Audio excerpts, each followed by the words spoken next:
दो भाइयों में मनभेद। बहुत दिनों बाद अच्छी गहरी नींद आई। सोकर उठ जाने पर हॉस्पिटल में हूँ या ध्यान में आने के लिए कुछ क्षण लगी। बेल बजने पर रूम में नर्स आई और बोली, गुड इवनिंग सर, कोई मिलने आया था क्या? नहीं, नर्स ने कहा। बड़ी देर सोया था इसीलिए पूछा। मोबाइल पर एक भी मिस कॉल या मैसेज नहीं आया था। अभी कैसा लग रहा है?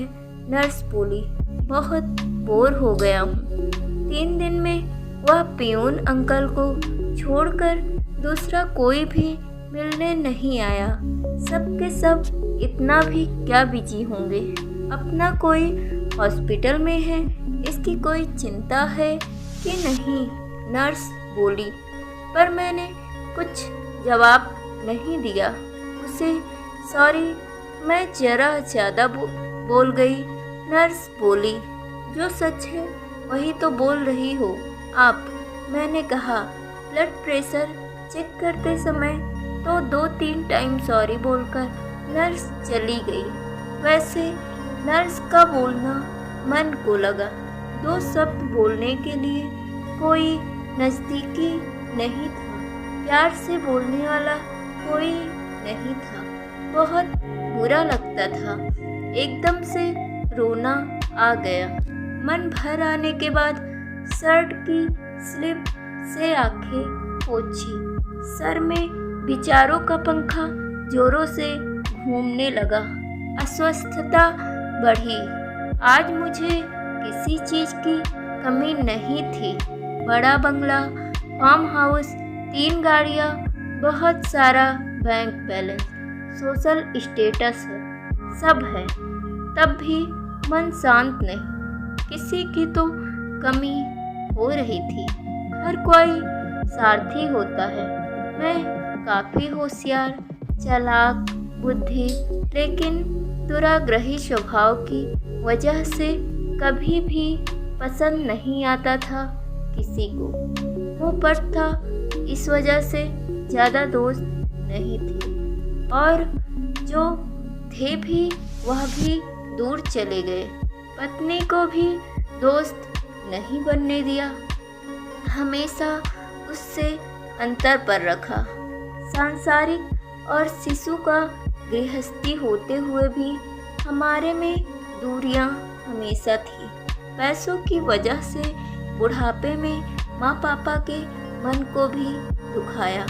बड़े भाई को फंसाकर सारी संपत्ति खुद के नाम पर कर ली। इतना सब करने के बाद क्या मिला? ज़्यादा पैसों के साथ विकृत समाधान और कांटे जैसा चुभने वाला अकेलापन। यह सब विचार सिर में घूम रहे थे। खुद पर बहुत गुस्सा आ रहा था। मन हल्का करने की इच्छा हो रही थी। पत्नी को फ़ोन किया, पर डिस्टर्ब मत करो और कुछ चाहिए होगा तो मैसेज कर देना, ऐसा बोलकर उसने फ़ोन काट दिया। जवानी के दिनों में भी साथ नहीं रहने वाले बेटे से बोलने का तो सवाल ही नहीं उठता। फ़ोन नंबर देखते समय भैया के फ़ोन नंबर पर नज़र रुकी। वापस यादों की भीड़। भैया का नंबर डायल किया, पर तुरंत कट कर दिया।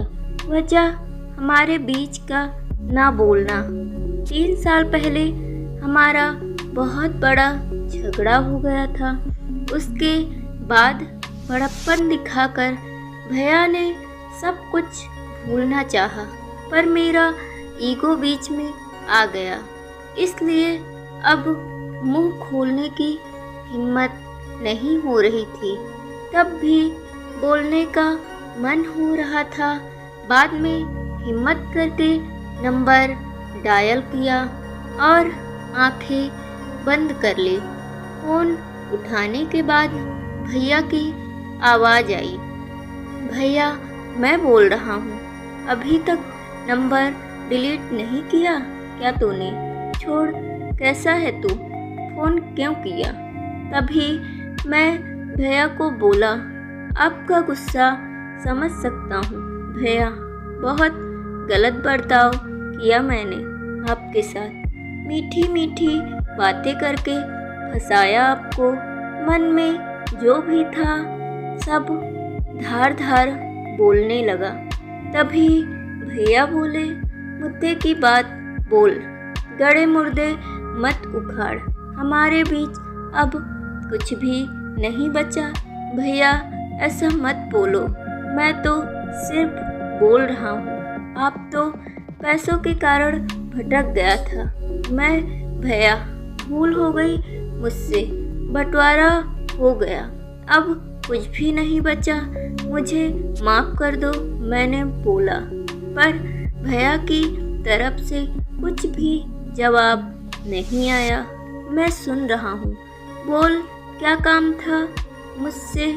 पहाड़ इतनी भूल हो गई है भैया, तुझे कहा ना, मुद्दे का बोल, जो हुआ वह सब भूल जाओ भैया। ठीक है भैया, बेमन से बोले, पर मैं बहुत ज़्यादा भावुक हो गया। तभी भैया बोले, तुम्हारा हो गया होगा तो फोन रखता हूँ, आज तो स्पष्ट रूप से बोल, क्या हुआ? तभी मैं बोला, हॉस्पिटल में अकेला पड़ा हूँ भैया। क्यों, क्या हुआ? भैया का आवाज़ एकदम से आया। बीपी बढ़ गई है, चक्कर आ रहे थे, इसीलिए भर्ती हुआ हूँ। डॉक्टर ने आराम करने के लिए कहा है। तभी भैया ने पूछा, साथ में कोई है क्या तुम्हारे? कोई भी नहीं है। दिन में 2-3 बार पत्नी और बच्चे वीडियो कॉल करके अपना कर्तव्य निभा रहे हैं। जो बोया वही पा रहा हूँ। मैंने उनके साथ भी ऐसा ही किया था। कभी भी प्यार के 2 शब्द बोले नहीं, सिर्फ व्यवहार देखा। स्वार्थ के लिए रिश्तों को इस्तेमाल किया और तोड़े भी। अकेलेपन से आंखें खुल गई। मन भर आने से फोन कट कर दिया और अंधेरा करके बिस्तर पर पड़ा रहा। कुछ देर बाद नर्स आई। लाइट लगाकर हाथ में कागज में कुछ रखा था, वह नर्स ने मुझे दिया। उसमें से मस्त खुशबू आ रही थी। जल्दी जल्दी उसे खोला तो उसमें भुनी हुई मूंगफली थी। वह देखकर बहुत खुशी हुई। जरूर भैया आए होंगे। कहाँ है भैया? मैं यहीं हूँ, कहकर भैया सामने आए। हम सगे भाई 3 साल बाद एक दूसरे से मिल रहे थे। दोनों के ही मन की विचित्र अवस्था हो गई थी। दोनों एक दूसरे की ओर एकटक देखे जा रहे थे। अपने आप मेरे हाथ उनके सामने जुड़ने लगे। गुस्सा साइड रखकर तुरंत मिलने के लिए आए भैया। क्या करूं? तुम्हारा फोन आने के बाद रहा नहीं गया मुझसे। उन्होंने कहा, जो हुआ सो हुआ, अभी उसका विचार मत कर। आपको गुस्सा नहीं आया भैया? बहुत आया, पर आज तुमसे बात करने के बाद पूरा का पूरा गुस्सा बहकर चला गया। तुम्हें पसंद भुनी हुई मूंगफली ले ली और जल्दी यहाँ आ गया। भैया, मैं आगे कुछ बोला नहीं। भैया ने सर पर प्यार से हाथ फेरा। तब बहुत शांत शांत लगा। गुस्सा कभी भी रिश्तों से ज़्यादा बड़ा नहीं होता।